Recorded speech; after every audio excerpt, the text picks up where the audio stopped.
Don't believe everything you think. What you're thinking is the beginning and the end of the suffering. By Joseph Nguyen, read by Avicenna. Chapter 1: The Journey to Finding the Root Cause of Suffering. People have a hard time letting go of their suffering out of a fear of the unknown. They prefer suffering that is familiar. Thich Nhat Hanh. There is an important distinction to make when speaking about suffering. When I mention suffering in this book, I'm referring to psychological and emotional suffering.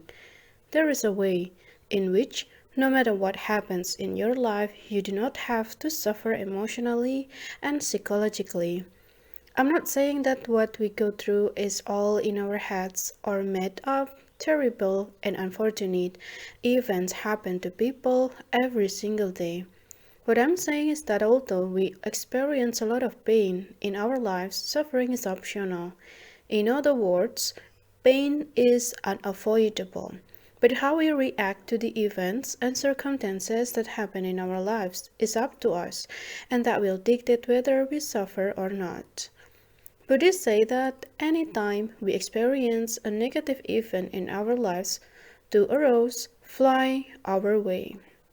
Being physically struck by an arrow is painful, and being struck by a second emotional arrow is even more painful, like a suffering. The Buddha explained, in life we cannot always control the first arrow, and however the second arrow is our reaction to the first. The second arrow is optional. When I first heard of this quote from Buddha a few years back, I was confounded because although I understood what he meant, I didn't know how I could apply this in my own life. If anyone were given the clear choice of suffering and not suffering, I don't think anyone in their right mind would choose to suffer. How can I just choose not to suffer? If it were as easy as that, I don't think anyone would be suffering anymore. It was not until years later that I came across a new understanding of where suffering comes from that I was able to stop it at its source.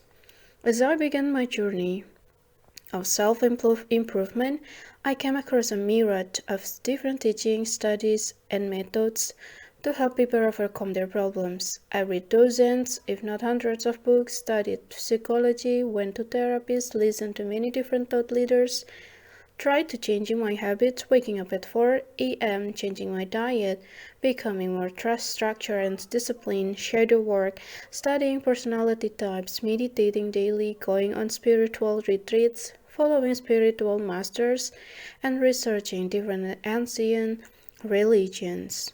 If you name it, I have probably tried it. I was desperate to find an answer because I wanted to know how to stop suffering in my own life as well as help others to do the same. Although some of these things did help me improve incrementally, it didn't stop my suffering. I still always felt extremely anxious, fearful, unfulfilled, irritated, angry, frustrated, and happy every day. Even after doing all of that, I still didn't discover the answer, and if I am being honest, I was even more lost than before I started on this quest. I felt purposeless, hopeless, and directionless. I don't know what to do anymore, where to look, or who to talk to. It was not until I was in the darkest hour that a glimmer of hope began to lead me to the light. All of my sudden, after years and years of searching, I stumbled upon one of my first mentors taught me how to become a coach, and he revealed to me the answer of how I can alleviate my own suffering. The answer I discovered was in the understanding of how our minds work and how the human experience is created. Chapter 2: The Root Cause of All Suffering. One who looks around him intelligent, one who looks within him is wise. Matsona Tliwayo. We live in the world of thought. not reality.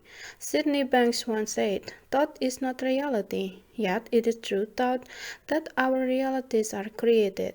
Each of us lives through our own perceptions of the world, which are vastly different from the person right next to us. An example of this is that you could be sitting in a coffee shop having a quarter-life existential crisis and completely stressed out of your mind about how you have no idea what you are doing with your life, and it seems like everyone else has theirs together, and while the person next to you is happily enjoying their freshly brewed drink while peacefully people watching. You both are in the same exact coffee shop, smelling the same aroma, surrounded by the same stranger, but how the world looks to both of you couldn't be more different. Many of us go through the exact same event or are in the same location at the same time, yet are having completely different experiences of the world. Here is another example of how we live in a world of thought and not reality. If you walk up to 100 different people and ask each of them what money means to them, how many different answers you think you will get? Close to 100 different answers. Money is technically the same thing, but it means something different to each person. Money could mean time, freedom, opportunity, security, peace of mind, or it could mean evil, greed, and reason why people commit crimes. For now, I'm not going to get into which one is right or wrong. Hint, there is no right or wrong answer, but that's for the different chapter. Another illustrations of this concept is as follows. If you survey 100 different people and ask each of them that what they think of our current president, how many different answers do you think you will get? Even though it is the same exact person we are talking about, we will get 100 different answers because most people live in their own thoughts and perceptions of the world. The meaning or thinking we give an event is what determines how we ultimately feel about it, and that meaning of our thinking is the filter through which we see life from then on. Because of this, we live through a perception of reality, not in reality itself. Reality is that the event happened with no meaning, thinking, or interpretation of it. Any meaning or thinking we give the event is on us, and that is how our perception of reality is created. This is how our experience of life is created from the inside out, and it's not about the event that happened in our life, but our interpretation of them, which causes us to feel good or bad about something.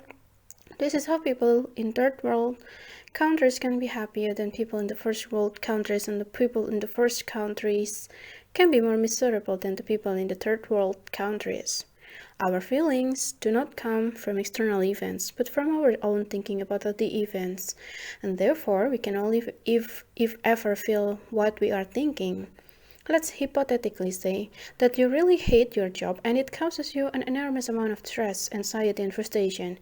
It pains you to even set foot in the building where you work, and just thinking about your job makes you furious.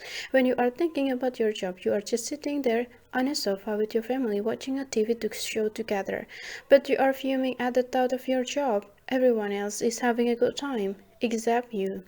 In this moment, everyone else in your family is having a different experience of life than you. Even though the same event is happening, just the thought of work created a whole different perception of reality.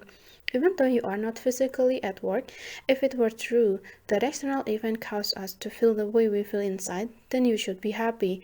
Camper in your living room, watching a funny TV show with your family every single time you do this activity, but that's not the case. Now, you may be saying that you are the only feelings this way because an external event, your job, is causing you to feel stressed and anxious. To that, I will ask the questions.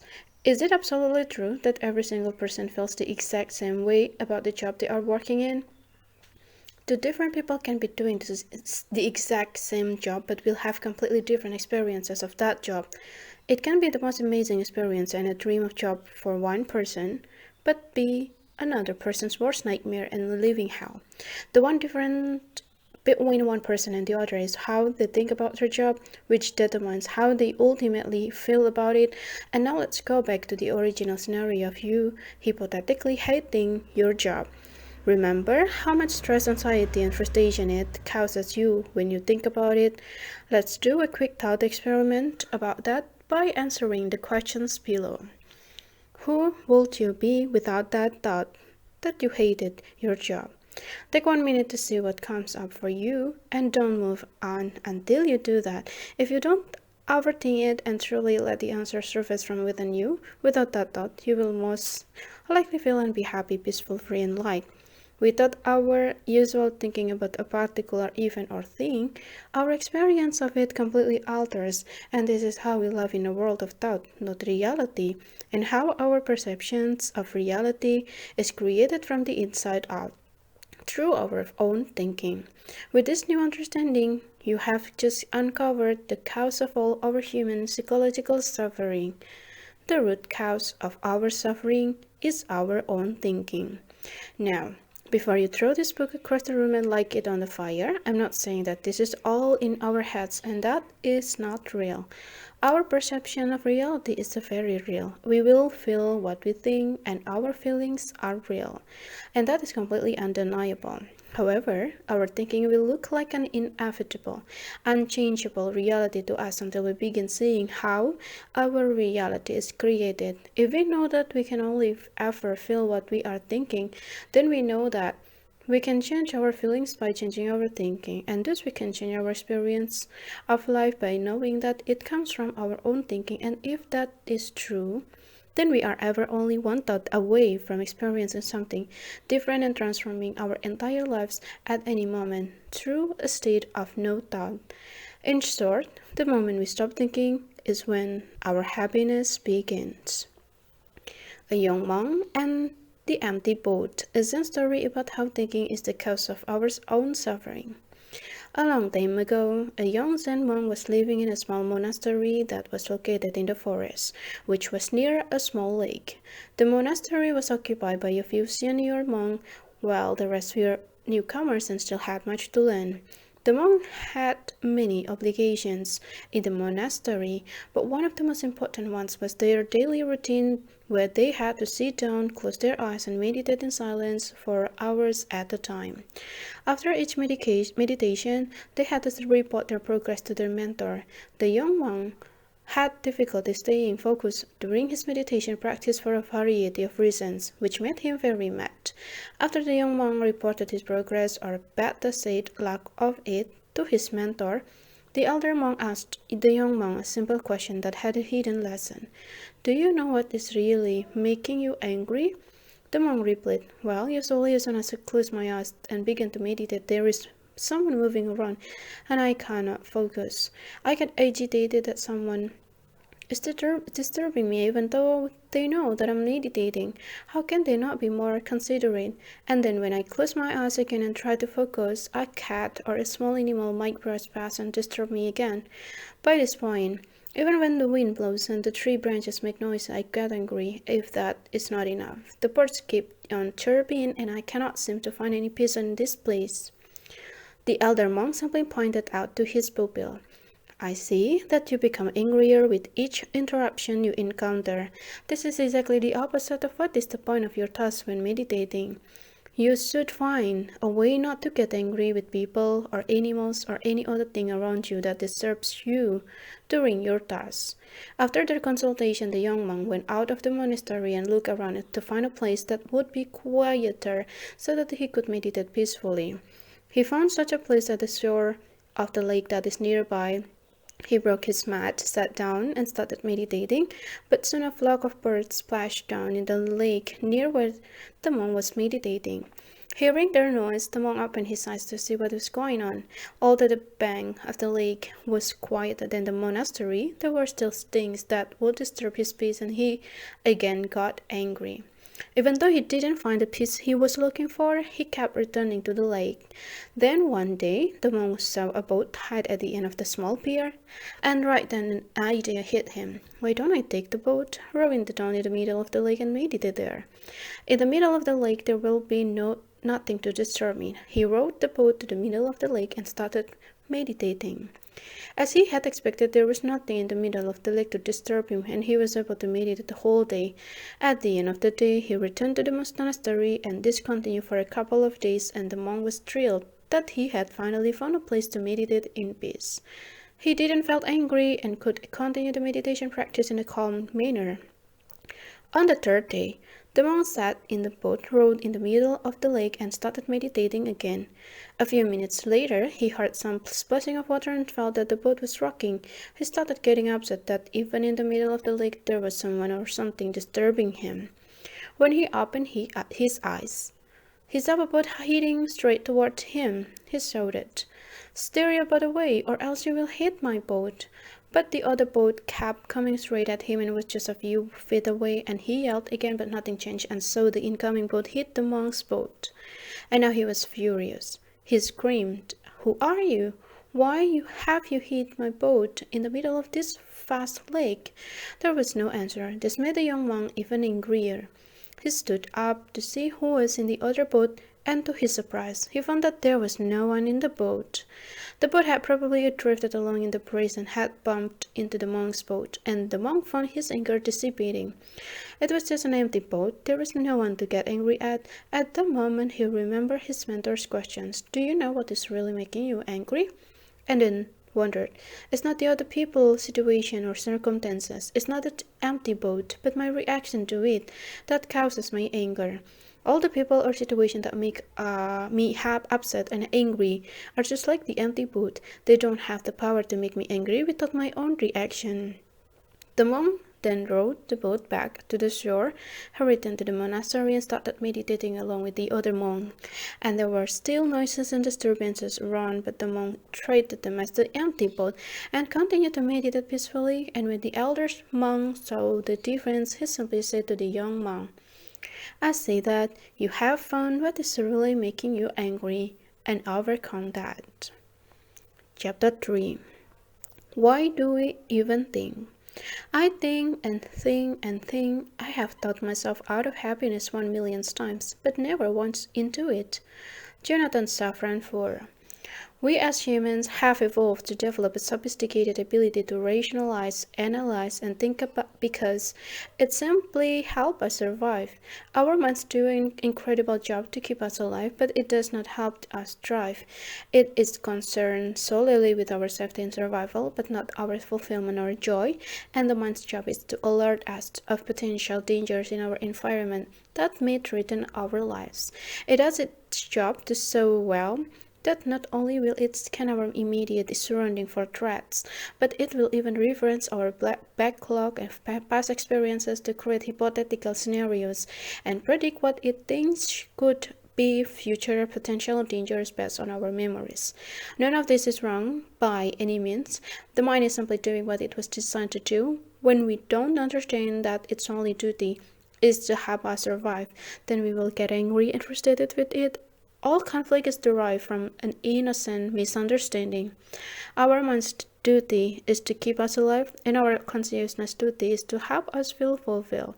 Your soul is the reason why you are even on this journey in the first place, to find peace, love, and joy for yourself. Your mind has done an amazing job at what it was made to do, but now you may relieve it of its job because of we no longer live in the world where death could be right around the corner in the bush. If we keep using our minds, we will constantly stay in the state of fight or flight, anxiety, fear, frustration, and depression, anger and resentment, and all negative emotion because the mind thinks everything is a threat to our very existence. If you want to be free, happy, peaceful, and full of love, then you will need to let go of listening only to your mind and go beyond it by tuning into something much greater that will help you not just to survive, but to thrive. Chapter 4. Thoughts versus thinking. Stop thinking and end your problems. Lao Tzu. Thoughts are the energetic, mental raw materials from which we use to create everything in the world. We cannot experience anything without thoughts. It's important to know that thoughts are unknown and are not something that we do, but something we have. A thought takes no effort or force on our end, and it's something that just happens. We also cannot control what thoughts pop into our minds. The source of thoughts comes from something that is beyond our minds. Yeah, the universe, if you will. Thinking, on the other hand, is the act of thinking about our thoughts, and this takes a significant amount of energy, effort, and willpower, which is an infinite resource. Thinking is actively engaging with the thoughts in your mind, and you don't have to engage with each thought in your mind, but when you do, that is thinking. Thinking is the root cause of all our physiological suffering. And now you might be wondering, where do positive thoughts fit into the picture? Positive thoughts or thoughts that feel good are not a result of thinking. They are instead generated by our natural state of peace, love, and joy. They are a byproduct of a state of being, not a state of thinking, and we will go into depth about this in the next chapter. For now, let's do a quick thought experiment. I will ask you a question, and all you need to do is to be aware of what you are experiencing, and we will review what happened after. What is the dream amount of money you want to be making a year? Pause here and wait for an answer to surface. Give yourself about 30 to 60 seconds to think about your answer of how much money you want to be making in a year. Don't move on to the next step until you have had a decently sized train of thought about how much you want to make. And now take the amount and multiply that by 5. And what do you think about the new dream goal of your income when we multiplied it by 5? Take at least another 30 to 60 seconds to become aware of how you are feeling when you think about that and see what other thinking comes up for you as you feel your emotions. Don't move until you have done the above. Okay, let's bring it back and review what happened. After I asked the first question of what is the dream amount of money you want to be making per year, within a few seconds an answer popped into your mind, and that is a thought. Notice how quickly and effortlessly that comes to you. After an answer popped into your mind, I asked you to think about your answer. And what happened once I asked you to think about your answer? If you are like the most people, you probably went on a wild roller coasters. Once you begin thinking about your thought, you might have been thinking how there is no way you can make that much and no one in your family is making that much money. You don't know how to make that much. It's stupid to want that much money or that it makes you greedy. Notice how you felt when you were thinking about these thoughts, and most likely it didn't feel that great, but that is okay, and I will show you what you can do about it soon. This is a prime example of thoughts versus thinking. If I ask you questions, you will 100% have a thought that poops into your mind, and thoughts are not inherently bad. Remember that they are the energetic mental raw materials from which we create in the world. And the moment we think about our thoughts is when we begin to get taken on an emotional roller coaster. When we think about our thoughts, we begin to judge and criticize the thoughts and experience all sorts of internal emotional turmoil. When I asked you how much you wanted to make, you had a thought about the amount, and that thought was neutral and didn't cause any emotional toil. In fact, you might have felt expansive and excited. It was only when you begin thinking about that thought, how much you wanted to make it with, which is what is caused the self-doubt and worthiness, anxiety, anger, guilt, or any other emotion you might have experienced. This is what I mean by thinking is the root of all our suffering. Having the initial thought of how much you wanted to make didn't cause any suffering until you begin thinking about the thought of how much you wanted to make. It is not necessary to think about our thoughts or to judge them. It does us no good to do so. We may think that thinking is helping us, but all it's really doing is causing us to feel all these negative, unwanted emotions and making us create reasons as to why we cannot do it or why we shouldn't want it. And the only thing that was useful and helpful was the initial thought that popped into your mind when I first asked how much you wanted to make. All of the thinking that happened after it was destructive and unhelpful. Thoughts create, thinking destroys. And the reason thinking destroys is because as soon as we begin to think about the thoughts, we cast our own limiting belief, judgments, criticisms, programming, and conditioning onto the thought thinking of infinite reason as to why we cannot do it and why we cannot have it. Without thinking, we prevent all negative programming and judgment from damaging the initial thought of what you want to create. If I asked you, what are some ways you could make the amount of money you want? If you sat there long enough, you will experience the same phenomenon of having random thoughts pop into your head of ways you could make it happen. These are thoughts of creation. Thoughts are inherently infinite, expansive, and energetically positive. You will know that you are having thoughts from the divine when you feel positive emotions, feel lighter and alive. As soon as you begin thinking about those thoughts and of the ways you can make the money you want, you will immediately feel heavy, restricted, limited, along with a whole onslaught of negative emotion. And this is how you will know if you are thinking. I use my feelings as an internal radar that tells me whether I'm getting direct downloads of thoughts from the universe or if I'm in my head thinking about my thoughts. You can only ever feel what you are thinking. So, feelings and emotion are like an intuitive internal dashboard which tell me if I am thinking too much or not. If I am having a lot of negative emotion, I know that I'm thinking too much. And this is another example of how we are fully, naturally built for success. Below is a chart that compares thinking versus thoughts to help you to identify which one is which within your mind. Thoughts versus thinking chart. Attribute thought and thinking. Source. Thought is universe and thinking is ego. Weight. Thought is light and thinking is heavy. Energy. Thought is expansive and thinking is restrictive. Nature. Thought is infinite and thinking is limited. Quality. Thought is creative and thinking is destructive. Charts. Thought is positive and thinking is negative. Essence. Thought is divine and thinking is mortal. Feeling. Thought is alive and thinking is stressful. Emotion. Thought is love and thinking is fear. Belief. Thought is infinite possibilities and thinking is confining. Sense. Thought is wholeness and thinking is separateness. Effort. Thought is effortless and thinking is laborious. Chapter 5. If we can only feel what we are thinking, don't we need to think positively to feel that way? We are ever only a one thought away from peace, love, and joy which come from a state of no thought. Deacon Bettinger. There is a caveat that I haven't mentioned yet to the principle that we can only feel what we are thinking. The more accurate way of describing it is that we can only ever feel negative emotion when we are thinking, and the goal is not necessarily to feel completely stop feeling negative emotions. Some of the negative emotion can be helpful, such as feeling fearful when deciding to walk down a dark alley alone with no one else in sight. And these negative emotions are only helpful to us in terms of survival, but if we do not constantly encounter life or death situations, negative emotions are more unhelpful than helpful for most of us. We are going to be moving forward with the context that we are not struggling for physical survival, so we will be using the context that negative emotions are not necessary most of the time.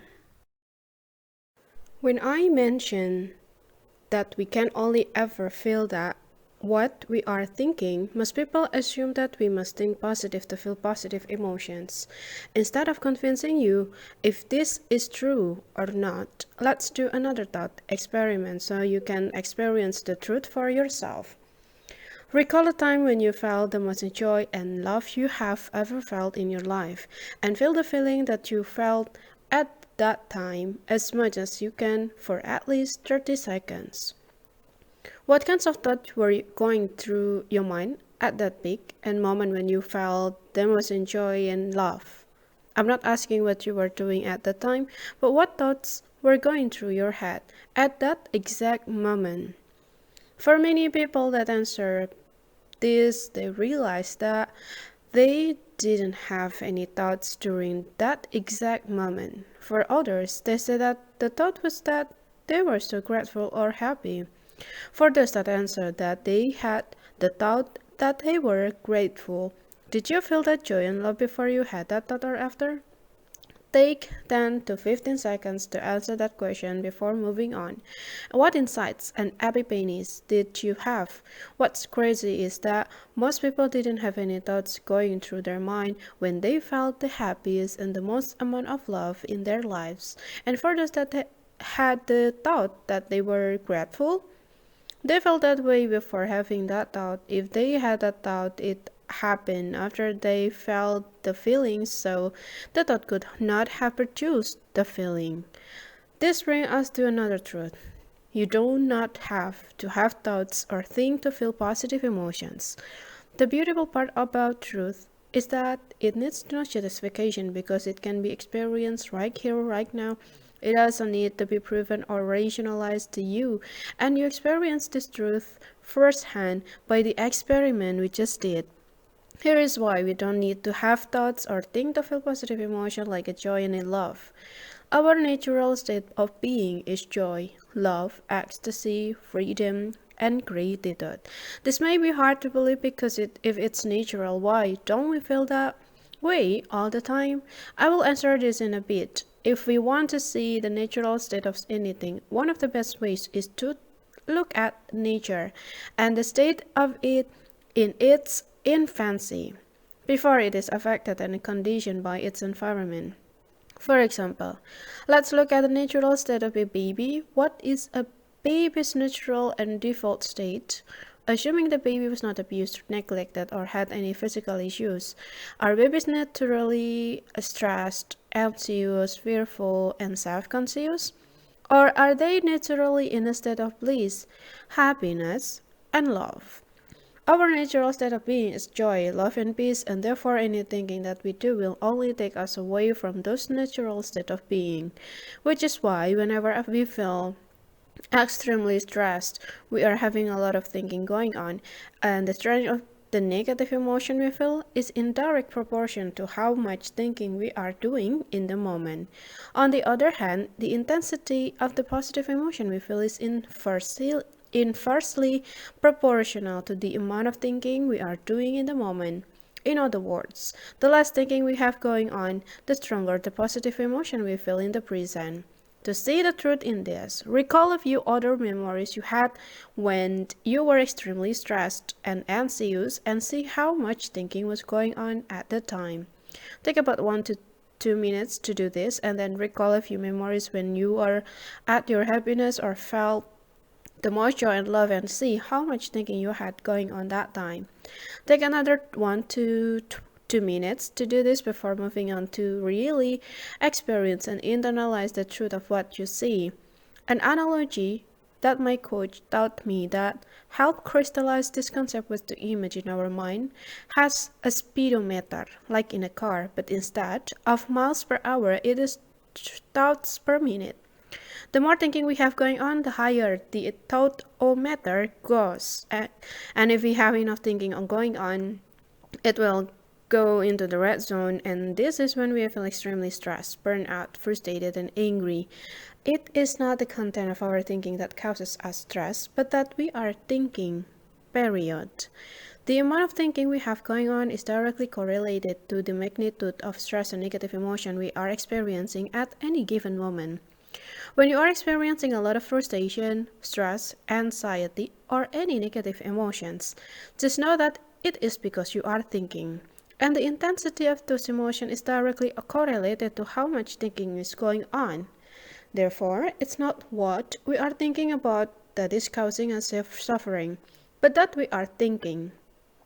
To summarize, we do not have to try to think positive to experience love, joy, bliss, and any positive emotion we want because it is our natural state to feel those emotions, and the only times we don't naturally feel this emotion is when we begin to think about the thoughts we are having and thus blocking the direct connection to infinite intelligence, and we feel stressed, anxious, depressed, and fearful.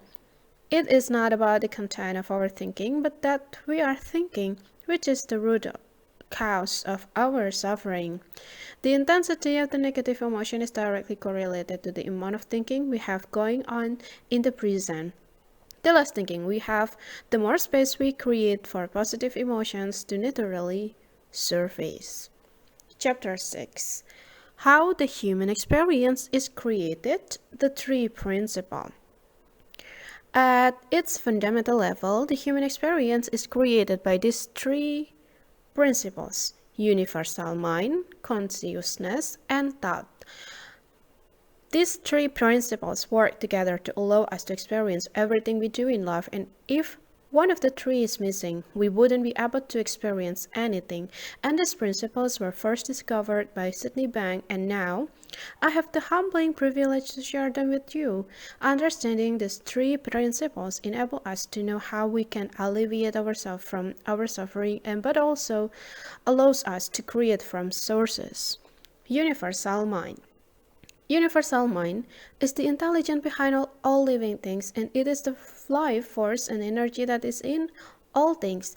It is how an acorn knows how to grow into a tree, how the planets know how to stay in orbit, and how our bodies know how to heal itself when we get a cut. It's how our bodies know how to self-regulate and keep us alive without us having to manually do everything like a breathing and beating our heart in the intelligence that knows how to do all of this and is in all things is called the universal mind. Many people call this God, infinite intelligence, the quantum field, source, and other names, and this is where thoughts come from as well as everything else in the universe, and all things are connected by universal mind. There is no separation between anything. At any time, there seems to be separation between things, and it's merely an illusion of our thinking. When we are connected to universal mind, we feel whole, fulfilled, filled with love and joy, peace and inspiration.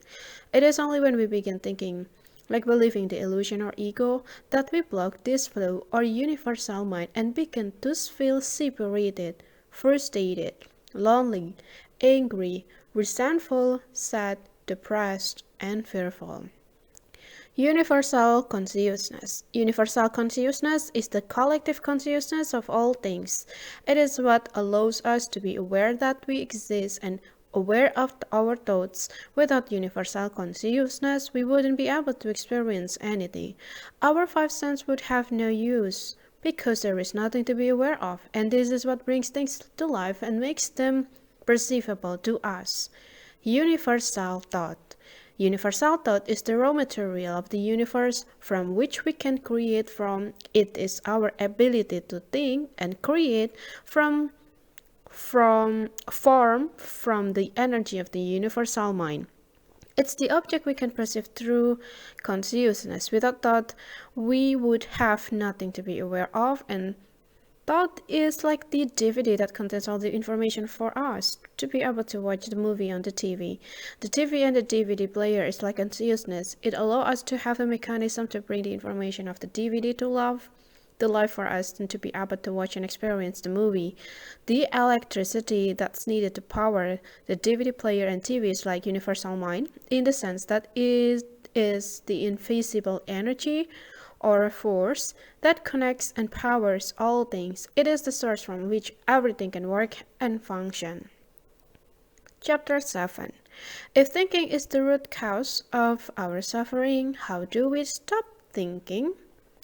A crowded mind leaves no space for a peaceful heart. Christine Evangelou. Heaven and Hell, a Zen parable.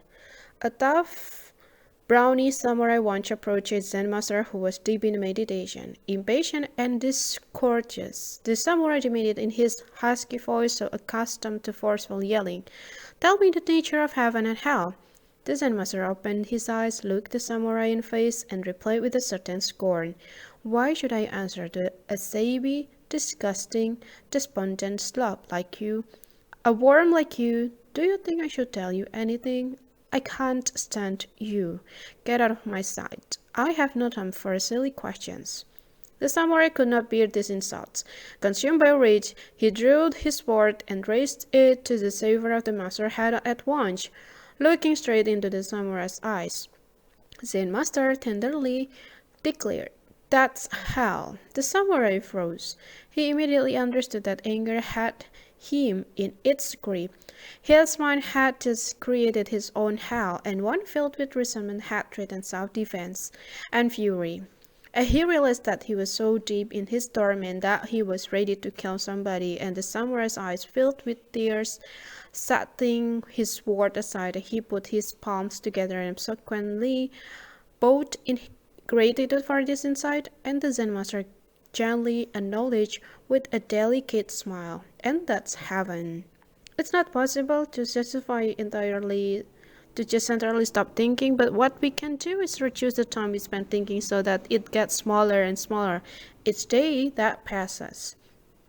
Eventually, we can get to the point where we spend most of our day not caught up in our thinking and life in a blissful state most of the time. When we say that we want to stop thinking, many people assume that we are trying to stop all our thoughts in general. This is not what we were trying to do. And now that you know the difference between thoughts and thinking, we are working on allowing thoughts to come and flow through us while we minimize the thinking about those thoughts that emerge. The most interesting and almost paradoxical thing about stopping our thinking is that we don't have to do anything to minimize it other than to be aware of it. By us, you becoming aware that we are thinking and that it is the root because of all our suffering, it automatically makes us conscious to that fact and we become detached to it, allowing it to settle and pass. And this takes almost no effort and is done through pure presence in the moment. Here is an analogy from one of my mentors that illustrates his concept. Imagine I give you a bowl of cloudy, dirty, murky water. If I ask you how you would make the water clear, how would you do it? Take 50 seconds to see what answer you come up with before moving on. Most people say something along the lines of filtering the water off or even boiling it. And what most people don't realize is that if we let the bowl of dirty water sit off for a period of time, we can see that the dirt begins to settle on its own in the water, and after a while the water becomes clear on its own. This is how our minds also work. If we let our thinking sit without disturbing it by trying to filter or boil it, the thinking will settle down on its own and our minds will become free from thinking. The natural state of water is clear and the natural state of our minds is also clear if we do not disturb it. If life begins to feel unclear, disorganized, stressful, and you're not sure what to do next, you know now that it's only because your thinking is stirring up the dirt and making your mind cloudy and difficult to see ahead. You can use this as an indicator to help you realize that you are thinking way too much. And once we become aware of the fact that we are only feeling what we are thinking, and that thinking is the root cause of our unpleasant experience, we see it for what it truly is, and then we allow it to settle by giving it space, and slowly we will see how we begin to have a clear mind again. You can also compare thinking to quicksand. The more that we fight our thinking, the more it amplifies the negative emotion and the worse it gets. The same is true for quicksand. If we are in the quicksand, the way out is not to fight it. If we panic and frantically try to fight it, it only makes things worse by tightening the grip it has on our us and pulling us under faster. And the only way out is to stop struggling and allowing the natural buoyancy of your body to take over to bring you back up to the surface with ease. And the only way to break free from our thinking is to let go and trust that our natural inner wisdom will guide us back to clarity and peace like it always has. If you find yourself fluctuating between thinking and non-thinking, know that it is completely okay and quite normal. There is no way that we can remain in a state of non-thinking every second of every day, and if we try to make that a goal, we will cause ourselves to suffer by forcing ourselves back into thinking again. We are spiritual, infinite beings having a physical, infinite experience. Because of this, we are literally a living gateway between the human and the divine, and so we will naturally oscillate between the two states of feeling, like anxious or stressed, and joyful or peaceful. We cannot control or prevent the oscillation between thinking and non-thinking, but we can minimize the time spent in thinking and thus create a more command where we do feel joyful, peaceful, impassioned, and full of love. Although not being able to control when we begin to think can seem like we are cursed with an inevitable fate, it is not something to worry about because we can always return to the state of non-thinking. It is just a part of our beautiful human experience. What can give us a true peace is knowing that we can always have this state of pure peace, love, and fulfillment underneath any thinking that may ever have at any given moment, that beautiful state we always want, is something we can never lose, but only forget. But just because we can forget, it doesn't mean it's not there. Just like when it becomes right and the sun sets, we know that the sun is always there and we just cannot see it. If we thought when the sun set that it may never come back, then understandably we will have a lot of anxious and fearful thoughts. The same is true for our state of being. We are ever really one moment away from remembering that we always have that infinite well of clarity, joy, love, peace, and fulfillment. We will forget sometimes, but when we do remember and realize that we are catch up in our thinking, when we experience negative emotions, that alone will allow us to return back to our natural, beautiful state. And all we have to do is remember it. Know that this is just our thinking, and we have peace knowing that the sun is not gone forever and that it will rise again soon enough. And having that understanding will allow us to also appreciate the nighttime for its existence and role in the universe. And from that, we can see how it is meant to be a part of our human experience and begin to cherish its beauty as much as the sun. Chapter 8. How can we possibly thrive in the world without thinking? Anxiety is thought without control. Flow is control without thought. James Clear. Here is a question that will guide you to an insight about these questions. What thoughts are going through your head when you are doing your absolute best work, where you are fully captivated and entranced by what you are doing in the moment? Take about 50 seconds to wait for an answer to pop up before moving on. If you still haven't had the insight or epiphany from the answer, here is another question that may point you in the right direction. When you are loving what you do so much and are completely engrossed in it that you lose all sense of time and space, aka when you are in a state of completely flow, what thoughts are going through your mind as you are in the state of flow in the moment? Pause here and wait for the answer to arise.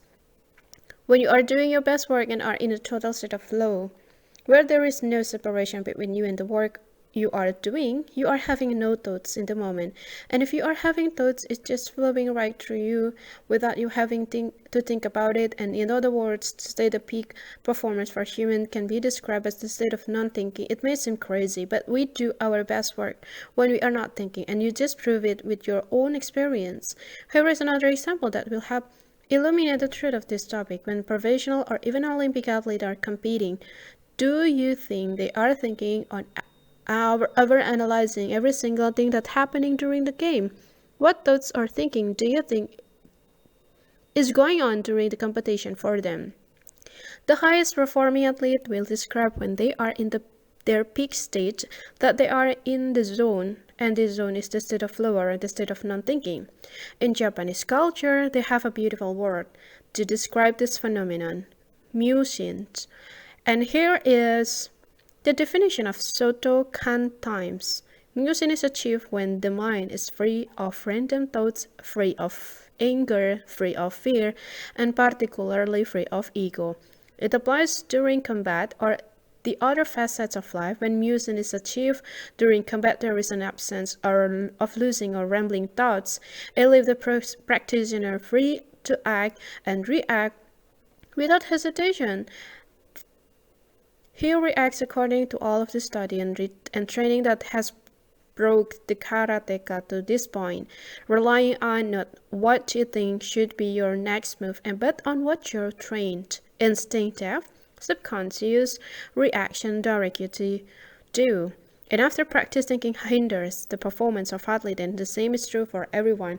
We only hesitate, are reluctant, have doubts, insecurities, and fears only when we begin thinking and overanalyzing. We function and perform our best and embody our full potential the moment we enter a state of non-thinking. Without thinking, we are free from limitation of the ego and are able to create the most incredible things in the world. I am not asking you to adopt this belief, but to try it and experience it for yourself so that you gain the insight to make it your own. Chapter 9. If we stop thinking, what do we do about our goals, dreams, and ambitions? There are no limitations to the mind except those we acknowledge. Napoleon Hill. I think therefore I suffer. When I finally understood that thinking was the root cause of all of my suffering, I was jumping up and down, exhilarated, relieved, and grateful for discovering the true reason for everything negative I have experienced in my life. And this ecstasy was short-lived, tough, because soon after the exuberance settled, the next thoughts popped into my mind. If thinking is the root of cause of all my suffering and I just stopped thinking, how do I live my life now? What about all of my goals, all of my dreams, all of my ambitions? Do I stop wanting things in life? Will I just evolve into a couch potato and not do anything with my life anymore? In case you were wondering, yes, I am telepathic and yes, I can read your mind. Just kidding, but if you are wondering how I wrote the exact or very similar questions, I know that what does you most likely have right now? It's because I am a human also. Contrary to popular belief, all of us are going through similar journeys of awakening to our true selves. So rest assured that many people are having the exact same thoughts you are having right now as you come to see your true magnificence. And now back to the question of what we do about our goals, dreams, and ambition if we stop thinking. As I pondered on this question, an incredible amount of fear and anxiety began to surface because I thought that I would have to give all of it up and become a monk in the middle of the mountains. I was definitely not ready to do that. As much as I wish I weren't that enlightened and detached from my life, I genuinely enjoy being in the world, experiencing the fullness of life with other people, even if a large portion of my life was filled with the suffering. Here is what I have discovered about what to do with our goals and dreams with this new understanding. As we have mentioned in the previous chapter, there is a difference between thoughts versus thinking, and the sort of thoughts and the sort of thinking are different. And the search is what will dictate whether it causes suffering or not. Similarly, where our goals and dreams come from will determine whether we feel goals, dreams, and ambitions are not good or bad, so it's not really an either or situation, but more about where those goals are coming from. There are two sources of goals created out and inspiration, and goals created out of desperation. When goals are created out of desperation, we feel a large sense of scarcity and urgency. It feels heavy, like a burden. We may even feel daunted by a colossal task we have just committed ourselves to. Imposter syndrome and self-doubt begin to manifest, and we always feel like we never have enough time for anything. We go about our life frantically, desperately searching for an answer in ways that we can accomplish our goal faster. Always looking externally, never feeling enough or that we can ever get enough. And worst of all, if we happen to accomplish our goal within a few hours or days, afterwards, all of the same feeling of lack began to surface, and we begin not feeling content with what we have done and unable to savor our accomplishment. And because what we did never feels like it's enough, we feel that the same way about ourselves, not knowing what else to do. We look around for guidance externally to see what others are doing and see they are continuing to do the same thing, and thus we go ahead and proceed to set another goal out of desperation in an attempt to escape all of the negative feelings gnawing away at our soul. When we dig a little deeper into these types of goal we set, they are all typically means goals and not ends goals. In other words, the goals we set in the states of desperation are all a means to an end. And there is always a reason we want to accomplish the goal, and it's always for something else. For example, we want to create a multi-million dollar business because we want financial freedom, or we want to quit our job so that we can escape the stress and anxiety that comes from it. We feel like we have to do the things instead of want to, and goals created from desperation are typically realistic and created from analyzing our past and what we think to be plausible in the moment. It feels very confining and limiting. Although these types of goals and dreams may excite us in the moment, as soon as we begin to try to create it, we feel a lack and we are desperate to bring the dream to life. And paradoxically, if we do end up achieving a goal created out of desperation, we end up feeling even more empty than we did before it. And the next logical thing we tend to do is to set an even bigger goal out of even greater desperation to hopefully makes us feel whole inside. And this is how most of us set our goals and how we live our lives. I'm also not saying this to criticize or judge at all, but to reveal the reality of it. And the only reason why I was able to describe it in painful and excruciating details was because that was my life. And here's the good news. It's not your fault that you set goals that way if you are, and there is a way out. It's through creating goals and dreams out of inspiration instead of desperation. When we create goals out of inspiration versus desperation, it is a completely different story. In this state, we are creating because we feel deeply moved, inspired, and expansive. It feels like a calling rather than an obligation. It is like there is powerful force of life coming from within us, wanting to be expressed through us to be made manifested into the physical world. And this is why painters paint, why dancers dance, why writers write, and why singers sing. Even if they never get paid or make a living from it, we feel pulled by a force to create something. We gravitate towards it. We feel compelled to do it. When we feel like this, we are creating from a place of abundance instead of lack. And what's surprising of all is that in this stage, we are creating not for any reason at all, other than because we simply want to. We don't create because we feel like we have to, and we create because we simply want to, and there is no other reason. We are not creating this goal so that we can do something else or use it as a means to get something else we want. And this creating comes from a place of wholeness and abundance. It's an overflowing of love and joy of our life, and this is the reason why most of us want or have a kids.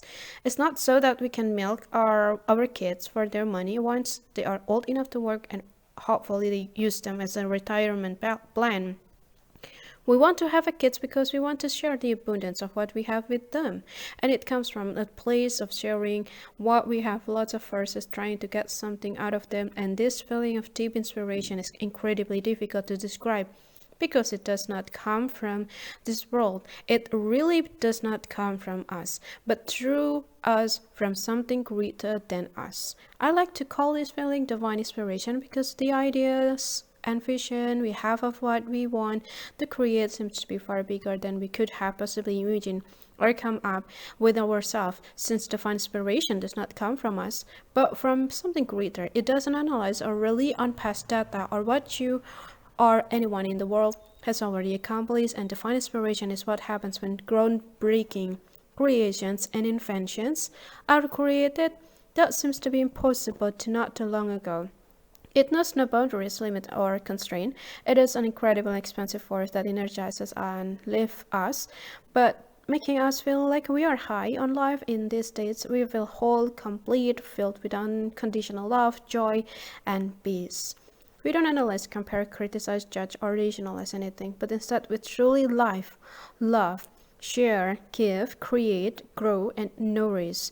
It really is one of the greatest feelings we can experience, and it is truly a gift that we can experience the divine as humans, and it's because we are from the same source. Everyone has experienced this deep feeling and desire to create something marvelous in the world that's out of pure inspiration and not desperation. Before moving on to the next paragraph, I encourage you to test this theory. Pause here and spend a few minutes thinking about times in your life where you felt an overwhelming feeling and desire to create something magnificent because you felt deeply inspired and called to. It doesn't matter if you actually created or not, but just think of the time where you felt that feeling to create out of inspiration. It's not that it's just one of the most amazing feelings in the entire world. Most of us feel this divine inspiration, but then suppress it as soon as we begin thinking about doing it. We begin to think ourselves into doubt, rationalize why we cannot do it, tell ourselves that it is unrealistic, how we should focus on more important things, and that we are not good enough to do it. And as soon as we begin to think about the thoughts of us wanting to create, it completely shuts off the source of that inspiration and we go back to living life as usual. When we cut off the source. We also cut off the feelings in abundance, exuberance, ecstasy, joy, pure, unconditional love, and go back to the feelings of doubt, anxiety, frustration, sadness, and feel confined, stuck, and frustrated with our life. We can only ever follow one calling at a time, either inspiration or desperation, in the present moment. The two cannot coexist at the same time. But we can fluctuate between the two depending on how much thinking is going on. When we stop thinking, we don't stop having goals and dreams. We actually fall back into our true nature and begin to create goals and dreams out of inspiration versus desperation. We begin to allow thoughts from the universe to come into our mind that lead us to divine inspiration to create something that has never been created before in the world. When we follow divine inspiration, we feel alive, whole, joy, love, peace, and fulfillment. So, how can we tell when a goal or dream is created out of inspiration or desperation? A simple way to know if a goal or a dream is created out of inspiration is to remember the distinction between thoughts and thinking. Goals and dreams that come in the form of thought are created out of inspiration, and goals and dreams that come from thinking are created out of desperation. Typically, when we think, we will analyze, judge, criticize, rationalize, and use our past to try to create our new goals. But this form of creating goals feels extremely restricting and limiting. We don't typically feel good when creating these types of goals, and when we are pursuing them, we do not feel great either, since it's all out of desperation. Another way to identify the two is to sense how you feel energetically, and goals and dreams created out of desperation will feel very heavy, draining, confining, and empty. We tend to feel a lot of scarcity, fear, and stress, like we have to do in or that we are obligated to. With these types of goals, it seems like if we do not accomplish it, that there will be dire consequences. Hence, the high pressure and stakes. Moreover, we feel like we are trying to accomplish these goals to escape our current situation and get out of something. Our goals created in this state are typically means goals, meaning that we want to achieve these goals so that we can do something else afterwards. So as having the goal to quit our job, and most likely you will have this goal because you want to go just to do something you actually enjoy, but you can see how the goal of quitting your job is just a means goal for you to go to do something else. Or having a goal of making $1 million is typically sad because you want to have financial freedom and go travel the world, and these goals are always a means to an end and not the end itself. There is always a reason that we want to accomplish these goals, and it makes us feel very empty inside. I want to emphasize that none of these goals are inherently bad, or that we shouldn't have goals or wanting to make money or quitting our jobs. If those goals are created from inspiration, that is completely different. It just depends on the source of the goals and not necessarily the goal itself, and this is an important distinction to make. Otherwise, you will spend most of your time debating and stressing yourself but out over it if this is the right goal for you or not. There is no right or wrong goal, only goals created from inspiration or desperation. It just depends on how you want to feel inside, and when you are aware of these two types of goal and how they manifest, then you will be able to feel blissful as you go about creating amazing things in your life. On the other hand, goals and dreams created out of inspiration, which comes from doubts, feel very light, energizing, uplifting, and expansive. We tend to feel excited, joyful, and most importantly, inspired. We don't feel like we have to create it, but that we want to. Instead of feeling like you need to do this, you feel inspired to there is virtually no pressure because we are not trying to get off something or escape our current situation by accomplishing this goal. And there is no scarcity or urgency because we don't feel like we are creating from a place of lack, but instead of from a place of abundance. We just want to share it with the world. Since it's coming from inspiration, we are not doing it to get something out of it so that we can do it something else. It's not a means goal, but simply an end and of itself. There is no reason we need to create it. We are not creating so that we can feel whole, but we are creating because we feel whole and want to give from that place, not expecting anything from it. I'm sure you can see the stark difference between the two now. and that you can tell which type your goals currently fall under. If most of your goals fall under the category of desperation, don't worry because most people have goals created from desperation too, including myself before I knew a better way. So, how do we create goals and dreams out of inspiration versus desperation? Creating a goals and dreams from divine inspiration is not something you have to try to do. We naturally have thoughts of infinite inspiration all the time. If you look at the children, they naturally have the wildest dreams and imagination that of what they want to do. It almost does not even register in their minds that they cannot do something most of the time. The only difference between us and different is that we have learned to shut down all these thoughts of inspiration which contain our dreams, hopes, and goals that we truly want to see manifested in the world, and our minds are filled more with reasons of why we cannot stand thoughts of what we want to create. We innately have an infinite flow of inspiration that comes through us, but we block that flow as soon as we begin thinking about the thoughts we have, which causes self-doubt, self-sabotage, and anxiety. Think of the flow of inspiration to create like a river. The river always flows until man puts something there to block it, and like a dam.